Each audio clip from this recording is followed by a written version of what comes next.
नमस्कार, मी संजना. लोकापेक्षा न्यूज मध्ये आपलं स्वागत. पाहूयात आजचे बातमीपत्र.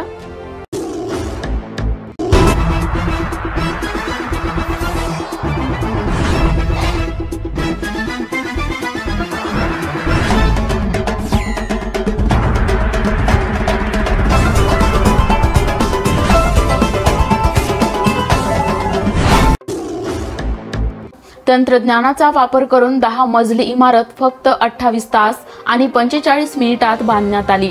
चीनमधील नवनवीन तंत्रज्ञानाची नेहमीच चर्चा होत असते. आता देखील अशीच एक घटना समोर आली आहे, ज्यामुळे आश्चर्य व्यक्त करण्यात येत आहे. चीनमध्ये तंत्रज्ञानाचा वापर करून 10 मजली इमारत फक्त 28 तास आणि 45 मिनिटात बांधण्यात आली आहे. हे ऐकून विश्वास बसत नाही, पण हे खरे आहे. चीनच्या अभियंत्यांनी हे शक्य करून दाखवलं आहे.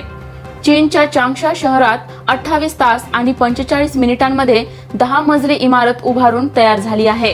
इतक्या कमी वेळेत इमारत तयार करणाऱ्या विकासकांनी याचा 5 मिनिटांचा व्हिडिओ शेअर केला आहे. यामध्ये पूर्ण इमारत तयार करण्याची माहिती देण्यात आली आहे. त्यांनी सांगितलं की हे तंत्रज्ञान अतिशय सुलभ असून कमी खर्चात दर्जेदार काम करण्यात येऊ शकतं. त्यात भूकंप आणि वादळाचा प्रतिकार करण्याची क्षमता आहे. कार्बन स्टीलच्या इमारतींच्या तुलनेत त्याची किंमत कमी आहे. त्यांच्या म्हणण्यानुसार या प्रणालीमध्ये ज्या स्टील स्लॅबचा वापर स्ट्रक्चरल घटक म्हणून केला जातो तो पारंपरिक स्लॅबपेक्षा 10 पट हलका आणि 100 पट अधिक मजबूत आहे. कंपनीने असा दावा केला आहे की या स्लॅबची ताकद आणि हलकेपणामुळे 200 मजल्यांच्या इमारती तसंच गगनचुंबी टॉवर्स या मॉडेलचा वापर करून बांधले जाऊ शकतात.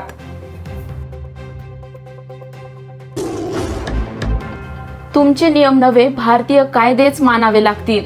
संसदीय समितीचा ट्विटरला इशारा. केंद्र सरकारने समाज माध्यमे आणि डिजिटल माध्यमांसाठी नवी नियमावली जारी केली आहे.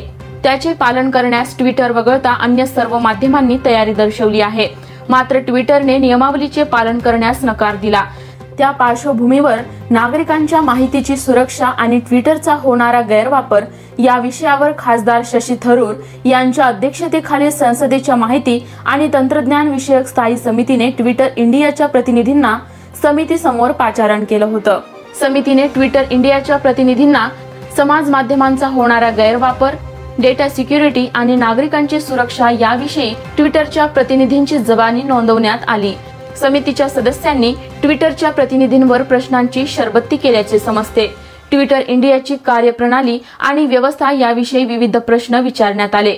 त्याचप्रमाणे ट्विटरची फॅक्ट चेकिंग प्रणाली आणि त्यामध्ये सहभागी व्यक्ती याविषयी विचारण्यात आलेल्या प्रश्नांना ट्विटरतर्फे समाधानकारक उत्तर प्राप्त झाले नाही. यावेळी ट्विटर इंडियाच्या प्रतिनिधींनी ते ट्विटरच्या धोरणाप्रमाणे काम करीत असल्याचं आणि केवळ त्याचेच पालन करीत असल्याचं समितीसमोर सांगितलं. समितीने त्यास तीव्र आक्षेप नोंदवला आहे. भारतात व्यवसाय करणार असाल तर भारतीय कायद्यांचे पालन करावेच लागेल, अशा शब्दात संसदीय समितीने ट्विटरला इशारा दिला. ईडीने जप्त केली उद्योजक अविनाश भोसलेंची 40 कोटींची मालमत्ता.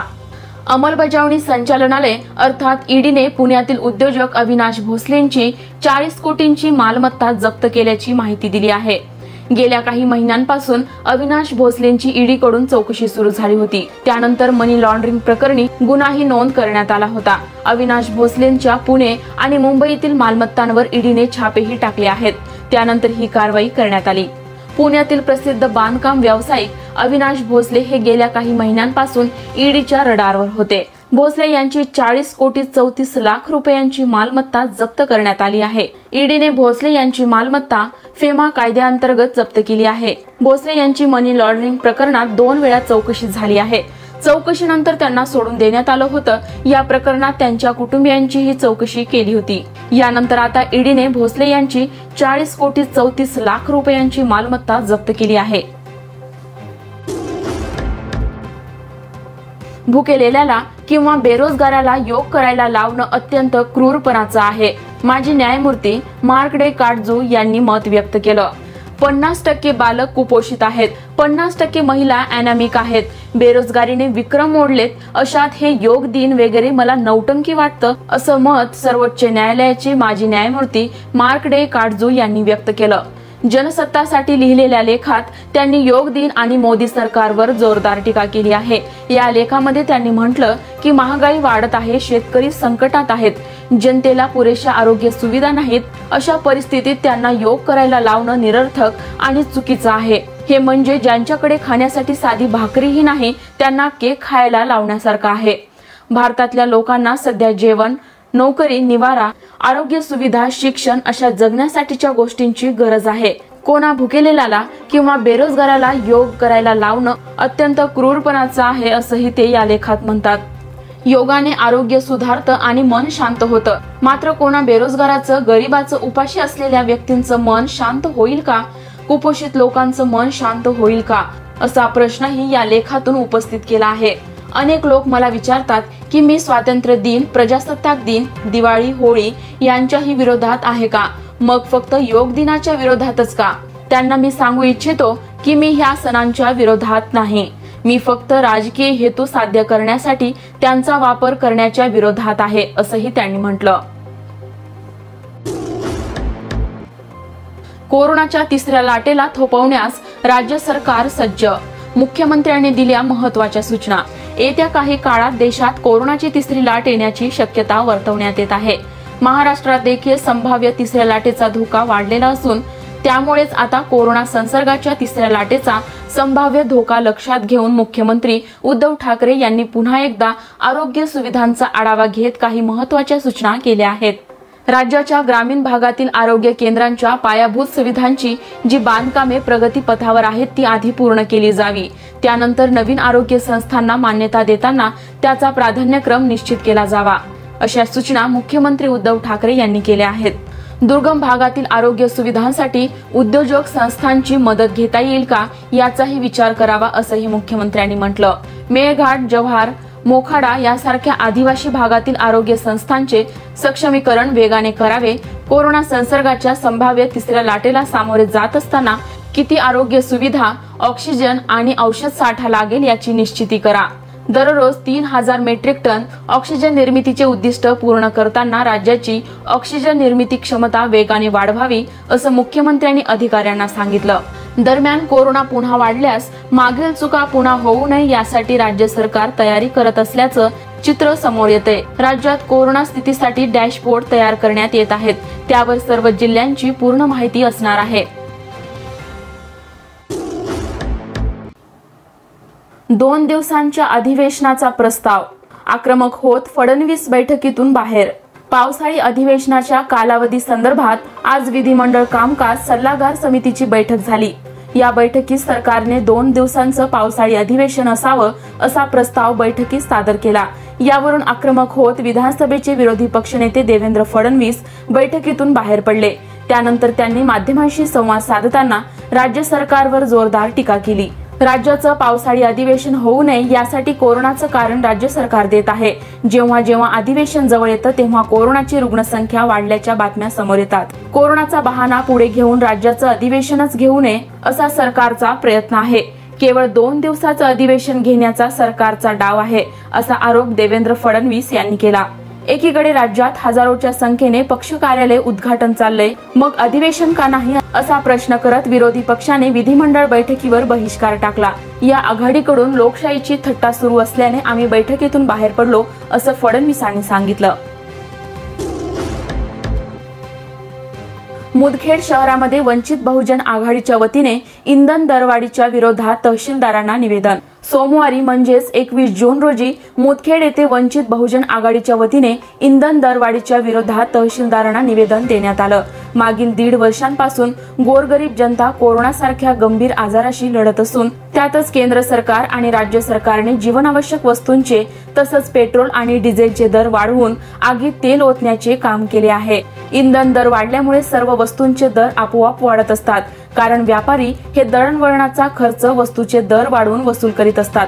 त्यामुळे दैनंदिन जीवनात आवश्यक असलेल्या वस्तूंच्या किमती वाढल्यामुळे सामान्य जनता ही या महागाईच्या भडक्यामध्ये होरपळून निघत आहे। यामध्ये खाद्यतेलाचा भाव, डाळीचे भाव असे जीवनावश्यक वस्तूंचे भाव गगनाला भिडले असून गोरगरीब जनतेने खायचे काय आणि कमवायचे काय असा प्रश्न जनतेसमोर पडला आहे। यासाठी दरवाढीला आळा घालण्यासाठी वंचित बहुजन आघाडीच्या वतीने केंद्र सरकार आणि राज्य सरकार यांच्या विरोधात इंधन दरवाढीच्या धोरणाचा जाहीर निषेध व्यक्त केला आहे। केंद्र सरकारने आणि राज्य सरकारने इंधन दरवाढी कमी करण्यात यावी असे निवेदन तहसील कार्यालयात खानसोळे यांना देण्यात आलं। यावेळी निवेदनकर्ते बालाजी सूर्यतळे, सभापती पंचायत समिती मुदखेड, मोहनराव कांबळे, डीजी चौदंते, गंगाधर पवार, शिवानंद देवके, ओमकार चव्हाण, राहुल अप्पा चौदंते, सिद्धार्थ चौदंते, स्वप्नील वाघमारे, राजू चौदंते, संजय चौदंते, स्वप्नील कांबळे, निखिल चौदंते, सोहन कांबळे, अमोल चौदंते, रवी सावते हे कार्यकर्ते उपस्थित होते। लोकापेक्षा प्रतिनिधी मुदखेड तालुका शेख जब्बर। तहसीलदार साहेब यांना एक निवेदन दिलं आहे। त्या निवेदनामध्ये गेल्या 3 वर्षापासून महाराष्ट्रासह आपल्या जिल्ह्यासह सर्व जगामध्ये कोरोना काळ उपस्थित त्या काळामध्ये इंधन दरवाढ झाली। त्यामध्ये पेट्रोल असेल, डिझेल असेल किंवा इतर खाद्यतेल असतील किंवा इतर जीवनात आवश्यक वस्तूच्या दरवाढ झाली। त्याबद्दल आज ते दरवाढ कमी करावी या आणि निषेधात आम्ही निवेदन देण्यासाठी आज सहज उपस्थित झालो आहोत। श्रीमती बाळासाहेब आंबेडकर यांच्या अध्यक्ष आणि आमच्या पक्षाचे राष्ट्रीय उपाध्यक्ष माननीय सावंत साहेब यांच्या सहीनिशी काल आम्हाला पत्र आलं होतं। त्या पत्रानुसार आम्ही आज संपूर्ण मुदखेड तालुक्यात दिलेलं आहे। तसंच आज संपूर्ण महाराष्ट्रामध्ये सर्व विभागीय कार्यालय, तहसील कार्यालय आणि जिल्हा कार्यालय या ठिकाणी आघाडी आमच्या वंचित आघाडी कार्यालयाकडून निवेदन देण्यात आले आहे। तक्रार निवारण कक्षाने कारवाई न केल्यास आयोगाकडे जाण्याचा पर्याय। महावितरणाविरुद्ध ग्राहकांची तक्रार असल्यास ती ऐकण्यासाठी ग्राहक तक्रार निवारण कक्ष म्हणजेच IGR सेल आहे। पण या कक्षाने कोणतीच कारवाई केली नसेल आणि तक्रार दाखल करून 2 वर्षापेक्षा अधिक कालावधी झाला असेल तर ग्राहकाला आयोगाकडे म्हणजे CGRF कडे अपील दाखल करता येऊ शकते, असा महत्त्वपूर्ण निर्वाळा उच्च न्यायालयाच्या नागपूर खंडपीठाने दिला आहे। महावितरणने दाखल केलेल्या याचिकेवर न्यायमूर्ती सुनील शुक्रे आणि न्यायमूर्ती अविनाश घरोटे यांनी हा निर्वाळा दिला आहे। महावितरणने हिंगणघाट येथील मेसर्स RSR मोहता सूतगिरणीवर एप्रिल 2010 ते नोव्हेंबर 2012 या कालावधीमध्ये वीज वापरावर 2% अधिभार आकारला। त्याविरुद्ध गिरणीने ग्राहक तक्रार निवारण कक्षाकडे तक्रार केली। यात IGR कक्षाने महावितरणाचा निर्णय योग्य ठरवला।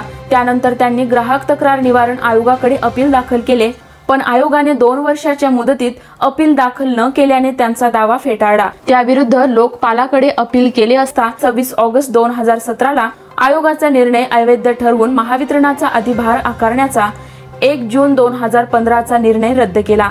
तसंच कंपनीने भरलेली रक्कम परत करण्याचे आदेश दिले। त्याविरुद्ध महावितरणने उच्च न्यायालयाच्या नागपूर खंडपीठात धाव घेतली।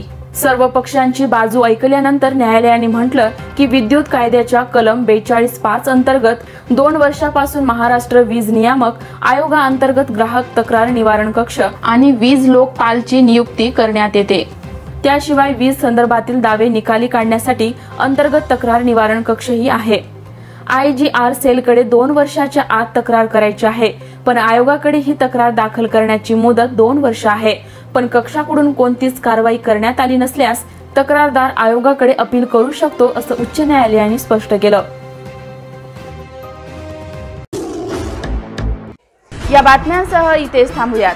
ताज्या अपडेट्ससाठी लोकापेक्षा.com ला नक्की भेट द्या। YouTube वरती लोकापेक्षा न्यूज सर्च करा, शेअर, लाईक करा आणि सबस्क्राइब करायला विसरू नका। धन्यवाद।